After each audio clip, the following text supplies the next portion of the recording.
Hello everyone, welcome back to the channel. In this video, I'm going to create a quick head-to-head comparison review between these two AI presentation tools, which is ChatGPT and Plus AI.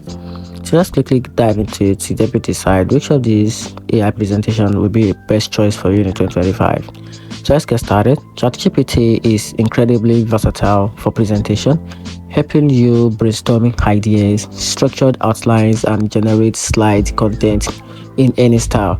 It's fast, flexible, and great for scripting or adapting your messages.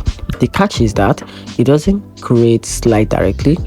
You have to copy content into PowerPoint or Google Slide and handle the formatting yourself.